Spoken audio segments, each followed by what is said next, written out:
Karena Ibnu Sina dan Al-Farabi ini punya teori namanya emanasi. Artinya adanya alam ini bersamaan dengan adanya Tuhan. Sebagai kondisi adanya Tuhan, kemudian adanya alam. Jadi emanasi ini kalau saya contohkan seperti dengan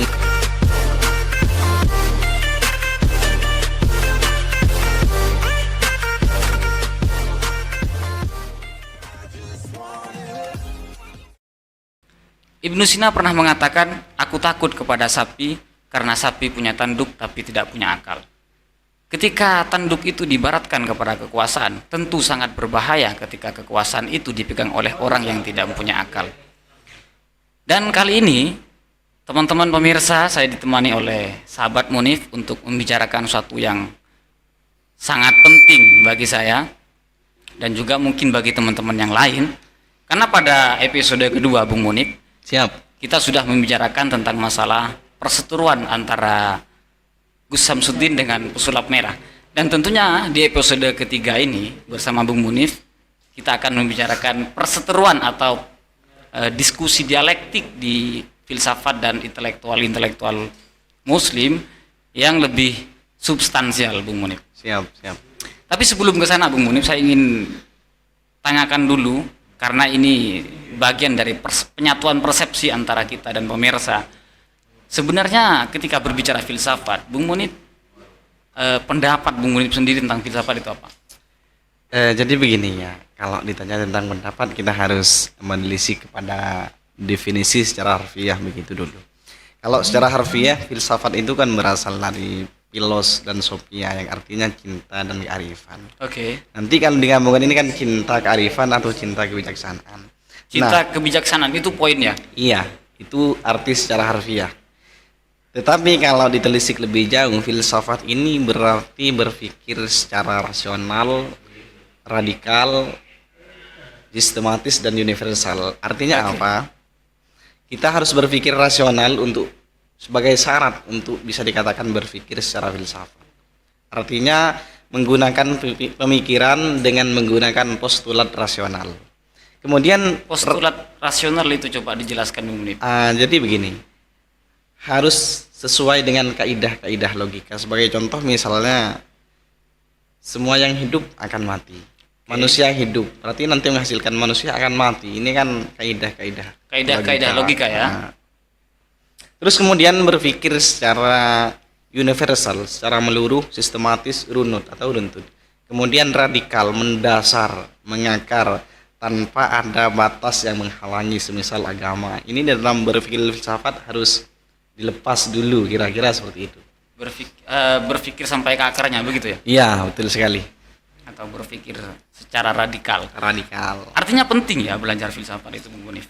Penting sekali untuk dijadikan sebagai senjata analisis dalam menghadapi berbagai persoalan. Ketika berbicara tentang agama Islam ya, Bung Munif, kita tarik pada sejarahnya. Bung Munif tadi mengatakan bahwa filsafat itu sangat penting untuk kita pelajari, dan tentu itu tidak bertentangan dengan agama ya? Saya rasa tidak. Tidak bertentangan? Ya, buktinya banyak pemikir-pemikir Islam yang kemudian menggeluti filsafat. Semisal Ibnu Sina, Al-Ghazali, Ibnu Rus, Al-Farabi. Sejak kapan itu mungkin? Sejak kapan filsafat itu berteman dengan agama Islam? Kalau di catatan sejarah itu dikatakan Islam ini menggeluti filsafat atau ditarik filsafat. Mic-nya Bung Munif bisa lebih dekat. Filsafat masuk ke dunia Islam ini pada abad 9. Walaupun proses penerjemahan oleh para tim penerjemah itu sudah dilakukan sejak abad ke-8. Tetapi masuk secara masuk dalam catatan sejarah itu abad ke-9 dengan tokoh utamanya pada masa itu Al-Kindi. Ini di dalam dunia Islam dikenal sebagai filsuf pertama. Bapak filsafat ya? Ya, di dalam dunia Islam.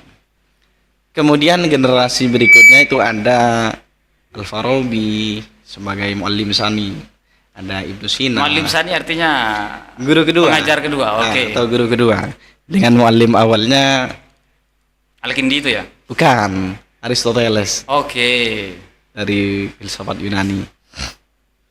Jadi itu ya yang menjadi latar belakang Iya. filsafat itu berteman dengan Iya. agama Islamnya. Kalau kita berbicara tentang agama Islam dalam pandang atau dalam sejarah filsafat, Bung Munif, ada hal yang menarik ya, yang kita pelajari biasanya itu Siap. di pelajaran-pelajaran atau buku-buku filsafat, itu perseteruan antara Al-Ghazali dan Ibnu Sina. Itu gimana itu kronologinya, Bung Munif? Kok bisa terjadi perdebatan yang cukup sengit itu? Iya, ini menarik sekali ya untuk kita bahas, untuk kita diskusikan perseteruan atau dalam arti lain dialektika ilmiah, walaupun ya. ini tidak hidup dalam satu zaman. Kita mengenal di dalam dunia Islam itu ada Al-Kindi sebagai filsuf pertama, walaupun belum sistematis, masih tematis. Kemudian generasi kedua Al-Farabi, baru di sini di dalam dunia Islam itu filsafat mulai sistematis. Kemudian Ibnu Sina. Lah, Ibnu Sina ini yang kemudian dikritik habis-habisan kira-kira oleh Al-Ghazali lewat karyanya yang cukup fenomenal, Tahafut Al-Falasifah. Yang isinya di mana di dalam Tahafut Al-Falasifah itu apa artinya? keranjauan filsafat. Kerancuan filsafat. Iya, Oke. atau para pemikir. Yang di sini ditujukan kepada Al-Farabi, Ibnu Sina dan lain sebagainya di dalam Oke. bahasan-bahasan yang tidak sependapat dengan Al-Ghazali. Sekurang-kurangnya di dalam Tahfudz Al-Falasifah ini ada 20 persoalan, di mana 17 itu oleh Al-Ghazali dianggap sebagai sesuatu yang bid'ah atau sesat. Sementara 3 Bid'ah dalam artian sesat ya. sesat. Tetapi 3 sisanya ini sudah mengarah kepada kekufuran, kata Al-Ghazali. Apa saja yang 3 itu? Meliputi pandangan filsuf terdahulu tentang kodimnya alam. Kemudian filsuf terdahulu ini juga menentang tentang adanya kebangkitan jasmani kelak. Terus yang ketiga itu pandangan Diulang, mohon maaf, Bung. Pandangan pertama tentang kodimnya alam. kodimnya alam. Iya, Kodim dalam pengertian kekal atau oke. abadi. Karena Ibnu Sina dan Al-Farabi ini punya teori namanya emanasi. Artinya adanya alam ini bersamaan dengan adanya Tuhan, sebagai kondisi adanya Tuhan kemudian adanya alam. Jadi emanasi ini kalau saya contohkan seperti dengan misalnya lampu dengan cahayanya gitu. Ini yang kemudian juga ditentang oleh Al-Ghazali. Alam adalah pancaran Tuhan, begitu ya. Adalah pancaran Tuhan di dalam teori emanasi. Emanasi. Mm. Dan Kalau- itu yang ditentang oleh Itu yang Al-Ghazali. ditentang. Kemudian ada satu lagi bahwa kata filsuf terdahulu Tuhan itu tidak mengetahui hal-hal yang juz'iyat. Jadi Tuhan itu hanya tahu tentang yang universal kira-kira Oke. seperti itu. Nah, 3 pemikiran ini yang kemudian ditolak mentah-mentah oleh Al-Ghazali, sehingga dikatakan 3 keyakinan ini sudah mengarah ke kafiran. Hingga kemudian Al-Ghazali ini menulis sebuah kitab atau buku dengan judul Tahafut Al-Falasifah. Tahafut Al-Falasifah tadi Iya. itu ya, kerancuan dalam filsafat. Ya. Cuma begini, sebelum yang menarik adalah sebelum Al-Ghazali membuat buku tadi, Al-Ghazali terlebih dahulu mengarang satu kitab namanya Maqasid Al-Falasifah sebagai pengantar, hingga kemudian ini mengindikasikan bahwa Al-Ghazali ini paham betul tentang filsafat, hingga kemudian diterjunkanlah karya kedua itu. Artinya ketika kita mengkritik seseorang, kita harus paham Betul tentang sekali. kritikan itu ya. Betul. Lanjut Bung Munif. Siap. Nah, yang menarik adalah bahwa baik Al-Ghazali ataupun Ibnu Sina di dalam satu teorinya tentang misalnya kata Ibnu Sina, Tuhan tidak mengetahui hal-hal yang juz'iyat. Tetapi ini ditolak mentah-mentah oleh Al-Ghazali. Namun demikian sebenarnya tujuan dari 2 filsuf ini adalah sama-sama mentransendenkan Tuhan, mensucikan Tuhan. Mensucikan Tuhan. Iya, kenapa demikian? Kalau kita katakan misalnya atau kita tarik ke dalam bahasa yang agak kasar ya, kira-kira. Kalau Tuhan mengetahui hal-hal yang juz'iyat, semisal teman-teman yang ke kamar mandi, kemana semuanya. Oke. Artinya ini Tuhan jorok sekali, Ah. gitu kira-kira.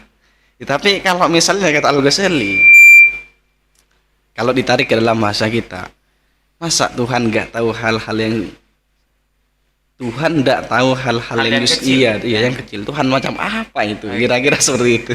Itu seru perdebatan. Iya seru. Tetapi sayang ini tidak hidup semasa. Saya membayangkan seandainya dua tokoh ini hidup dalam masa satu yang masa. bersamaan, pastinya dialektika ilmiah ini akan begitu hidup. Karena pasti akan melahirkan karya yang saling balas membalas ya. Walaupun tentu dengan etika-etika ilmiah. Tidak terjadi perdebatan yang sampai ke fisik ya. Ah, Tentu. betul sekali. Dan itu harus diapresiasi sebab berkembangnya ilmu itu kan terjadinya dialektika, adanya tesis dan antitesis itu. Dan pada akhirnya muncul sintesis. Ya. Oke, saya tangkap tadi Bung Munif Siap. bahwa pendahulu-pendahulu filsafat di filsafat Islam termasuk Ibnu Sina itu tiga hal yang kata Al-Ghazali yang sampai memunculkan kekafiran ya. Betul. Apalagi tentang masalah juz'iyat. Menarik, sangat menarik tentang Menarik. juz'iyat ini.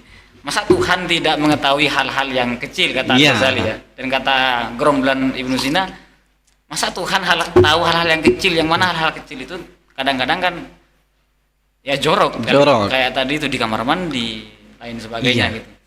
Itu kan tujuannya sama sebenarnya kan, sama-sama mentransenden Tuhan, mensucikan Tuhan.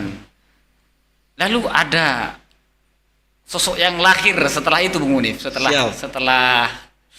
setelah Al-Ghazali membuat tahafut ya. Iya. Namanya Tahafut Ibnu Rus. Al-Falasifah. Tahafut Al-Falasifah. Namanya Ibnu Rus. Itu gimana? Jadi gini ya. Kalau Ibnu Rus ini kan lahir di abad 12. Abad 12. Iya, kalau Al-Ghazali ini kan abad 11 akhir sampai 12 awal itu Al-Ghazali. Kalau Ibnu Rus ini kan abad 12. Iya, betul. Ibnu Rus ini menulis karya yang namanya Tahafut At-Tahafut. Yang isinya adalah mengkritik walaupun sebenarnya tidak ditujukan kepada Al-Ghazali secara langsung karena tidak mencantumkan Tahafut Al-Ghazali misalnya, menggunakan Tahafut At-Tahafut. Nah, jadi konteksnya oleh Tapi Bung Munif yakin itu ditujukan ke Al-Ghazali ya? karena memang isinya seperti Isinya itu. seperti itu, Iya. ya, oke. Dan semua pembaca saya rasa memang sepakat. Jadi apa namanya, Ibnu Rus ini melakukan semacam pembelaan kepada Ibnu Sina dan Al-Farabi dan lain sebagainya. Dan menganggap bahwa di mana Al-Ghazali ini yang dikritik, ini pendapatnya Ibnu Sina, ini yang dikritik. Artinya kurang balance, kira-kira seperti itu kata Ibnu Rus.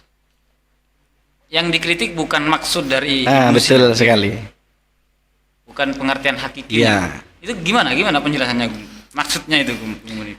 Jadi begini, sebenarnya begini ya, baik Al-Ghazali ataupun para filsuf yang lain itu, kalau ditarik Al-Ghazali kan ini pada waktu itu kan sampai lahir pengharaman filsafat itu ya, untuk belajar filsafat hingga banyak. Bahkan di kitab Ihya itu saya pernah dengar Bung Munif. Ya, Belajar filsafat itu, ilmu filsafat itu boleh digunakan untuk istinja. Saking diharamkannya. iya. Jadi begini ya, kalau Al-Ghazali itu banyak kan, Al-Ghazali kan penulis banyak karyanya. Yang paling fenomenal ini kan kalau di dunia tasawuf kan ada Ihya Ulumuddin seperti yang Bung David sebutkan tadi. Kalau di dunia filsafat kan ada Tahafut Al-Falasifah. Sebenarnya ada satu karya lagi yang beliau tulis di usia senja beliau. Namanya itu Al-Munqidh Minad Dhalal. Di sana Al-Ghazali juga mengutip sedikit tentang filsafat. Al-Munqidh ini semacam autobiografi Al-Ghazali. Jadi Al-Ghazali ini membagi pengetahuan filsuf itu menjadi 6 bagian.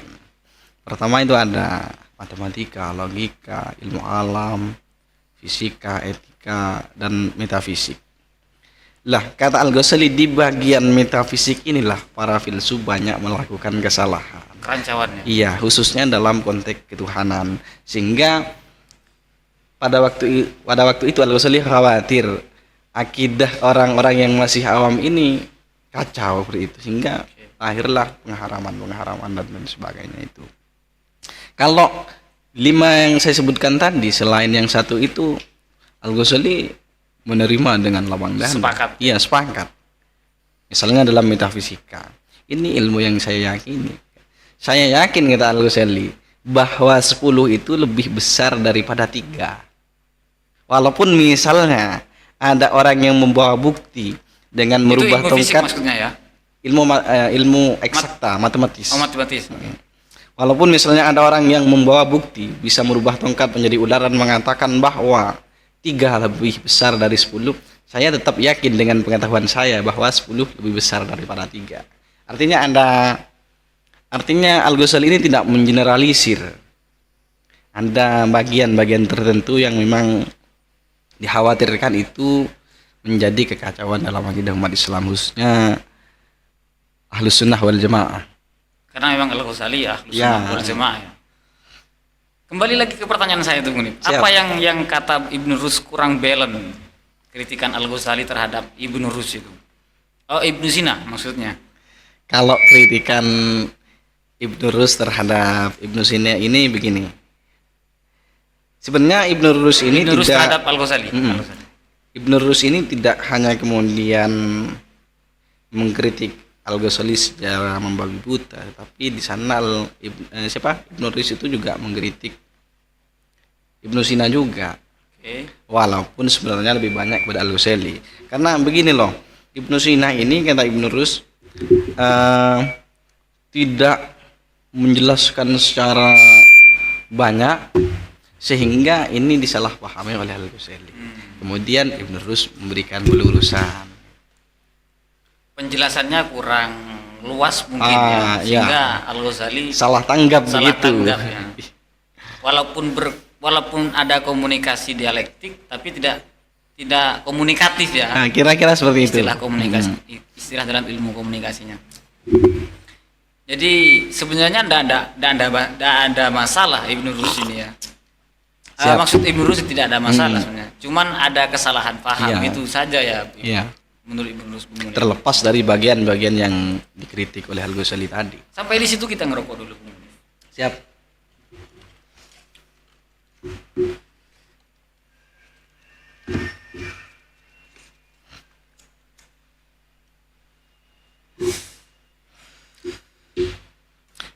Jadi Bung David, sebenarnya banyak generasi kita yang menganggap Ibnu Sina itu hanya paham di bidang kedokteran, karena itu ya yang memang sering dibaca oleh teman-teman barangkali. Betul.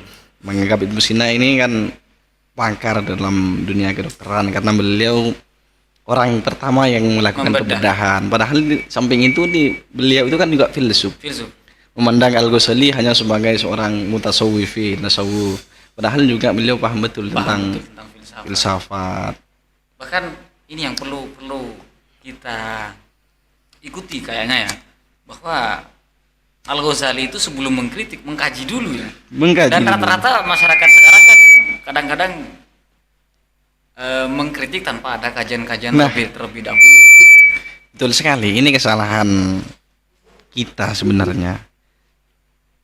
Bahwa kebanyakan dari kita ini tanpa paham betul apa konteks dari permasalahan, kemudian memberikan respon secara berlebihan tanpa mengkaji lebih jauh seperti yang Bung David katakan.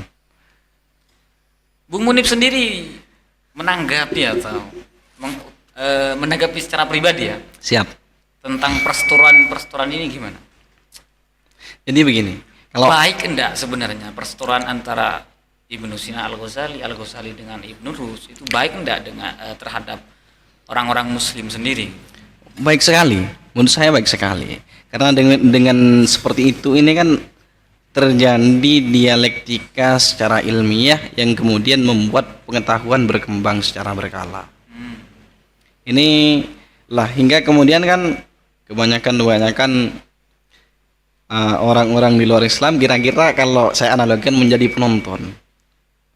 Islam mencapai puncak kejayaannya kematangan intelektual.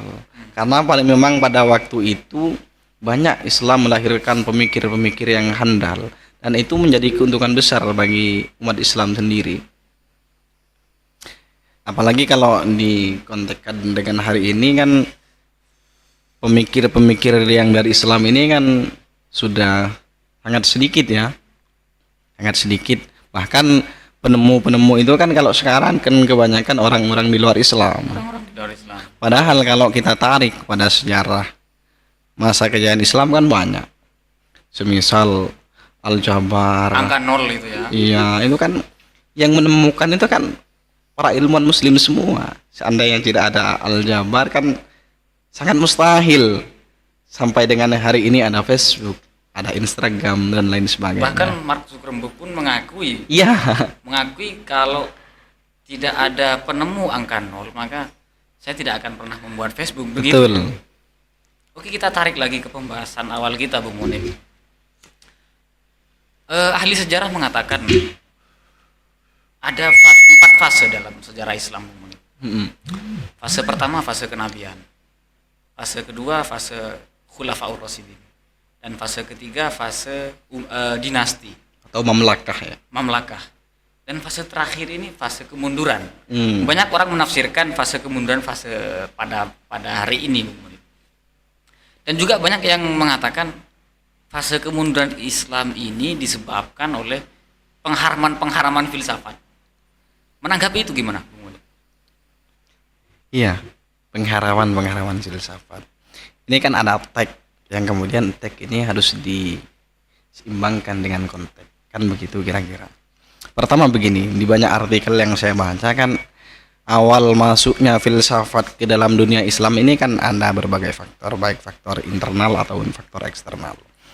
Kalau faktor eksternal misalnya kan, kenapa kemudian umat Islam Faktor di perlu dalam dan faktor di luar Iya. ya maksudnya. Oke, kalau faktor eksternal dari luar ini kan, kenapa kemudian pada waktu itu umat Islam melakukan pengkajian secara filsafat? Karena memang ketika umat Islam ini melakukan peluasan wilayah, ini kan banyak wilayah-wilayah non-muslim, ekspansi, banyak wilayah non-muslim ini kan dikuasai. Namun demikian kan Islam ini sangat bijak sekali tetap membiarkan mereka yang agamanya di luar Islam melakukan ibadah sesuai dengan keyakinan mereka. Dengan ketentuan mereka harus bayar pajak kan begitu. Lah, pada masa itu kan banyak para pemeluk agama lain, para pemikir dari atau para pemikir-pemikir kiri itu kan banyak mengkritik secara filsafat menggunakan postulat rasional itu, sehingga kemudian dipandang perlu untuk melakukan rehabilitasi ya. iya, secara berpikir pula, secara postulat rasional juga. Nah, kemudian dengan konteks hari ini atau dengan konteks pada masanya Al-Ghazali, kenapa pengharaman itu muncul? Karena memang dikhawatirkan akidahnya umat Islam yang masih awam ini kan terancam gitu, kacau. Kalau dengan hari ini kan saya rasa ini sudah perlu untuk melakukan pengkajian secara rasional itu. Jadi tidak akan merusak akidah Islam Iya. itu sendiri. Maka dari itu penting untuk belajar filsafat, Bung Munib. Menjadi penting. Sampai di mana pentingnya itu, Bung Munib? Apa sampai ke ranah metafisika tadi atau gimana? Jadi begini ya, kalau sejauh mana pentingnya filsafat ini penting sekali untuk kemudian menjadikan analisis dalam setiap persoalan. Kalau salah seorang guru saya yang juga menggeluti filsafat ini sekarang ini sudah waktunya tidak mengawang-awang membahas yang metafisik. Kita dengan filsafat hari ini sudah harus membahas yang konkret. Nanti sejauh mana kita menghadapi problem-problem dengan yang ada hari ini? Kenapa kemudian Islam hari ini mengalami kemunduran? Islam dengan hari ini tertinggal dibandingkan negara-negara muslim. Artinya kalau berbicara tadi, filsafat sudah bukan ranahnya membahas tentang masalah langit ya. Betul. Artinya harus turun ke bumi juga. Ya, sekarang sudah waktunya filsafat melangkah di bumi kira-kira. Dan kajian-kajian tentang itu yang Ya, penting untuk penting. menulis ya. Sebenarnya ini sangat menarik sekali Bung Munif diskusi kita ini. Cuman karena memang ada keterbatasan waktu, jadi perlu adanya pengkajian-pengkajian lebih dalam oleh teman-teman yang lain. Jadi tapi poin yang saya tangkap tadi penting ya pada hari ini belajar filsafat ya Bung. Ya, betul sekali. Mungkin ada sepatah dua kata Bung Munif. Iya, artinya harus teman-teman ataupun pemirsa sekalian harus tetap banyak belajar membaca dari sejarah-sejarah, dan apabila apa yang saya sampaikan barusan terdapat kesalahan, silahkan dikritik dan kami siap menerima itu. Melalui kolom komentar tentunya. Siap. Karena tadi perkataan saya diawali dengan kata-kata Ibnu Sina, maka kali ini saya ingin mengakhiri kata-kata saya dengan kata-kata Al-Ghazali. Al-Ghazali mengatakan, kadang-kadang kita itu terlalu menyalahkan di luar kita. Padahal kesalahan itu kadang-kadang lebih banyak ada di dalam diri kita sendiri. Salam